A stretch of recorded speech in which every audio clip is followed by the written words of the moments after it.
خوش آمدید۔ آج ہم ایک بہت ہی اہم روحانی موضوع پر بات کر رہے ہیں۔ جی۔ موضوع ہے توبہ اور استغفار۔ حضرت مسیح موعود علیہ السلام کے نزدیک اس کی کیا حقیقت ہے، کیا اہمیت ہے؟ اور یہ ساری رہنمائی جو ہے یہ ہم نے خاص طور پر ملفوظات جلد اول سے لی ہے، جہاں آپ کے ارشادات جمع ہیں۔ بالکل، مقصد یہی ہے کہ سمجھیں کہ آپ کی تعلیمات میں سچی توبہ کیا ہے اور یہ گناہوں سے نجات کیسے ملتی ہے۔ تو ایک سوال جو فوراً ذہن میں آتا ہے اور جس پر حضرت مرزا صاحب نے بات کی ہے وہ یہ کہ کیا بہت زیادہ گناہ ہوں تو دعا مانگنی چھوڑ دینی چاہیے؟ کیا یہ دعا میں رکاوٹ بنتے ہیں؟ چلیں اس پر بات کرتے ہیں۔ جی دیکھیں، حضرت مسیح موعود علیہ السلام نے اس خیال کو بالکل رد کیا ہے۔ اچھا؟ جی ہاں، آپ کے نزدیک یہ سوچنا ہی غلط ہے کہ گناہوں کی وجہ سے کوئی دعا کرنا چھوڑ دے۔ اصل میں آپ نے تو دعا کو گناہ کا تریاق کہا ہے۔ تریاق یعنی علاج؟ بالکل، علاج، اینٹیڈوٹ۔ آپ فرماتی ہیں کہ جب انسان مسلسل دعا کرتا ہے نا، استغفار کرتا ہے، تو آہستہ آہستہ گناہ خود برا لگنے لگتا ہے، اس کی کشش کم ہو جاتی ہے۔ یہ تو ایک نفسیاتی سی بات بھی لگتی ہے۔ جی، روحانی اور نفسیاتی دونوں۔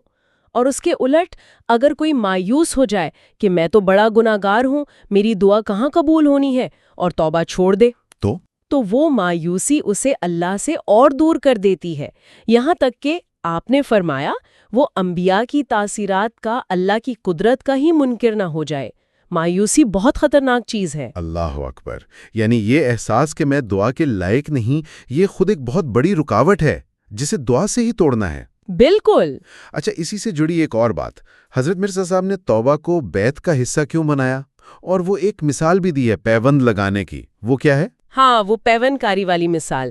دیکھیں، آپ فرماتی ہیں کہ انسان اکثر غفلت میں ہوتا ہے۔ جی۔ جب وہ کسی ایسے شخص سے جڑتا ہے، بیعت کرتا ہے، جسے اللہ نے خاص روحانی زندگی اور طاقت دی ہو، تو یہ تعلق ایک روحانی گرافٹنگ جیسا ہے۔ اچھا۔ جیسے ایک عام جنگلی درخت میں آپ اچھے پھل والی قلم لگا دیں تو سارا درخت ویسا ہی پھل دینے لگتا ہے نا؟ جی جی بالکل۔ اسی طرح جب مرشد کامل سے سچا زندہ تعلق ہو تو اس کی روحانی خوبیاں، اس کے فیوز، وہ مرید میں آنا شروع ہو جاتے ہیں۔ لیکن شرط لگائیے کہ تعلق سچا ہو۔ ہاں بالکل، فرمایا کہ جیسے سوکھی ٹہنی کو پیوند نہیں لگتا، ویسے ہی اگر تعلق صرف رسمی ہے، دکھاوے کا ہے، اندر سے خالی ہے، تو پھر فائدہ نہیں ہوتا۔ نسبت جتنی قوی اتنا فیض۔ سمجھ گیا، یعنی صرف بیعت کر لینا کافی نہیں، وہ تعلق نبھانا، زندہ رکھنا ضروری ہے۔ جی۔ تو پھر اس تعلق کو بنانے اور توبہ کی قبولیت کے لیے کیا کچھ خاص چیزیں ہیں جن پر حضرت مرزا صاحب نے زور دیا؟ تقویٰ کا ذکر جیسے بہت آتا ہے۔ یقیناً، تقویٰ تو مرکز ہے۔ آپ کے نزدیک متقی بننے کے لیے کچھ بنیادی باتیں ہیں۔ زندگی میں عاجزی ہو، مسکینی ہو، تکبر نہ ہو، دوسروں کو حقیر نہ سمجھا جائے، اور خاص طور پر ناجائز غصے سے بچنا۔ غصہ، یہ تو واقعی مشکل کام ہے۔ جی بہت۔ آپ نے تو یہاں تک فرمایا کہ اللہ کے نزدیک بڑا وہ ہے جو متقی ہے۔ قرآن کی آیت بھی ہے، اِنَّ أَكْرَمَكُمْ عِندَ اللَّهِ أَتْقَاكُمْ۔ سب سے عزت والا وہ جو سب سے زیادہ تقویٰ والا ہے۔ بالکل۔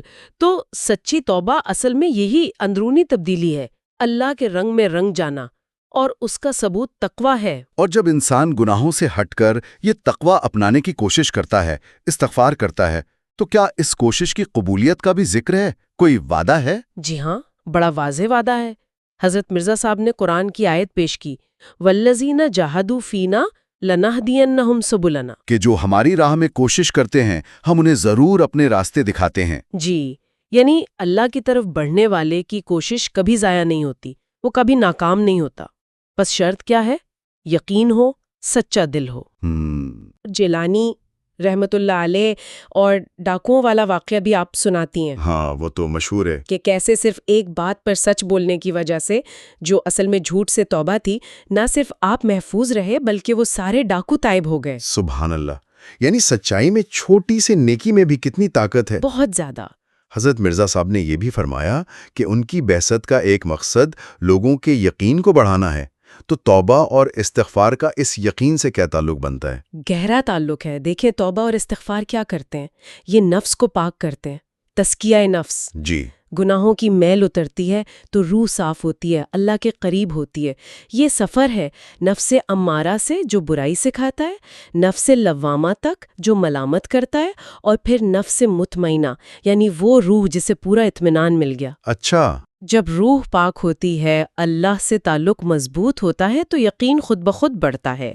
اسی لیے آپ نے صرف زبانی توبہ پر نہیں بلکہ عملی تبدیلی، روحانی ترقی پر زور دیا ہے، وہی پکے یقین کا ثبوت ہے۔ تو آج کی گفتگو کا خلاصہ یہ ہوا کہ حضرت مسیح موعود علیہ السلام کے مطابق توبہ ہر ایک کے لیے ضروری بھی ہے اور ممکن بھی ہے۔ جی بالکل۔ گناہ دیکھ کر مایوس نہیں ہونا بلکہ اور زیادہ دعا اور استغفار کی طرف آنا ہے۔ اور یہ سمجھنا ہے کہ سچی توبہ صرف الفاظ نہیں، یہ دل کی تبدیلی ہے، عاجزی ہے، تقویٰ ہے، اللہ کی طرف سچی کوشش ہے۔ صحیح۔ اور آخر میں ایک نکتہ جو آپ نے غصے والی بات کی، حضرت مرزا صاحب نے فرمایا کہ بڑے عارفوں کے لیے بھی آخری مشکل منزل غصے پر قابو پانا ہے۔ جی، یہ بہت غور طلب بات ہے۔